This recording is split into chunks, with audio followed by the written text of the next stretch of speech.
Hello বন্ধুরা, তো আমি আজকে আবার অন্যদিনের মতো নতুন একটা রেসিপি নিয়ে এসেছি। আজকে রেসিপি হচ্ছে আমের জিলিপি।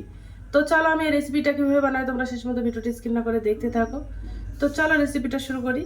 এই রেসিপিটা বানাতে আমার পাকা আম লাগবে। তো দেখো আমি পাকা আম নিয়ে নিয়েছি একটা বড় সাইজের। তো পাকা আমটা আমি মিক্সার করে একটা পাল্প বানিয়ে নিয়েছি। তো ঢেলে দিলাম। আর এই জিলিপিটা বানাতে আমার বেসন লাগবে। তো দেখো আমি ছোলার ডালের বেসন নিয়ে নিয়েছি। এর মধ্যে 150 গ্রাম বেসন আছে। তো বেসনটা আমি চেলে নেব। তো এবার আমি বেসনটা চেলে নেব।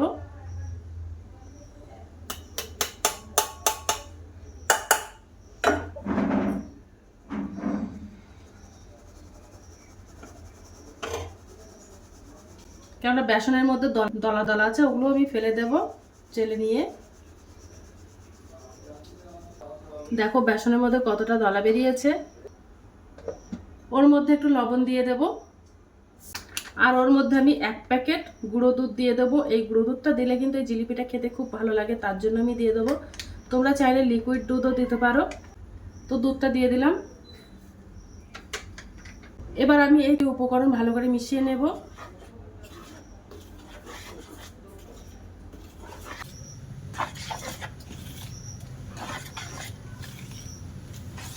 ওর মধ্যে একটু জল দিয়ে দেব।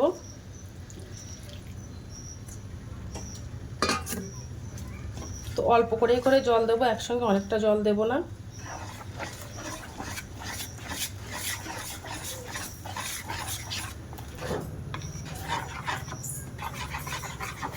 এবার আমি এই ব্যাটারটা 10 মিনিটের জন্য রেস্টে রেখে দেবো। এবার আমি একটা চিনি শিরা বানিয়ে নেব।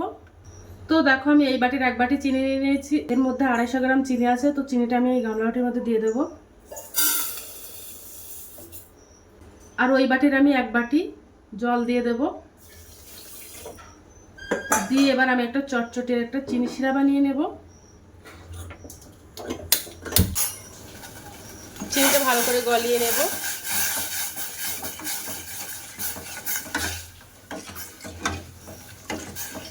দেখো আমি একটা ঘন করে একটা চিনি শিরা বানিয়ে নিয়েছি। তো চিনি শিরাটা বানানো হয়ে গেছে। এবার আমি গ্যাসটা অফ করে দেব।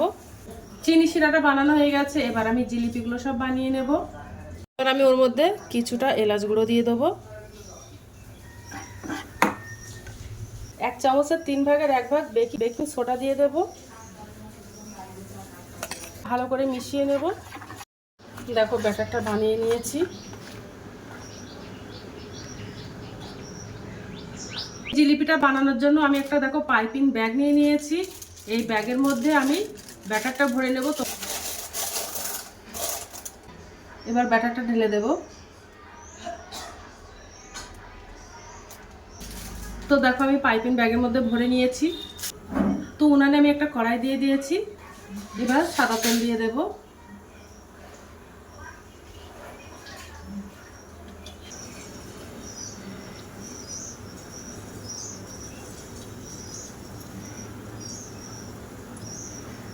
তো দেখো জিলিপিটা ভাজা হয়ে গেছে।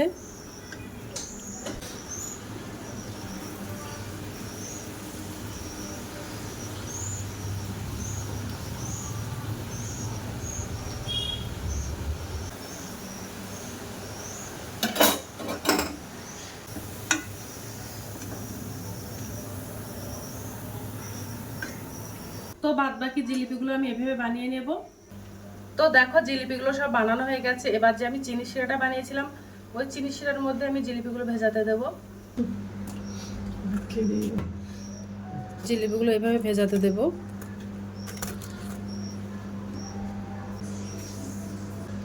এবার একটু উল্টে উল্টে দেব জিলিপিগুলো।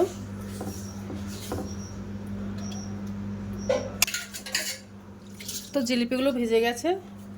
এবার আমি তুলে নেব চিনি শিরার থেকে। আমি 10 মিনিটের জন্য ভিজিয়ে রেখেছিলাম।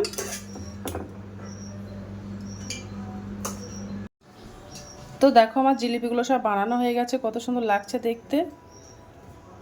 তো দেখো জিলিপিটা বানানো হয়ে গেছে, কত সুন্দর দেখতে লাগছে। এই জিলিপিটা দেখতে যেমন সুন্দর, খেতেও কিন্তু অসাধারণ। তোমরা একবার বাড়িতে ট্রাই করতে পারো। তো আজকের দিনের মতো ভিডিওটা এখানে শেষ করছি। আগামী দিন আবার একটা নতুন ভিডিও চলে আসবো। তো টাটা বাই বাই, সবাই ভালো থাকবে, সুস্থ থাকবে। আগামী দিন আবার একটা নতুন ভিডিও দেখা হবে।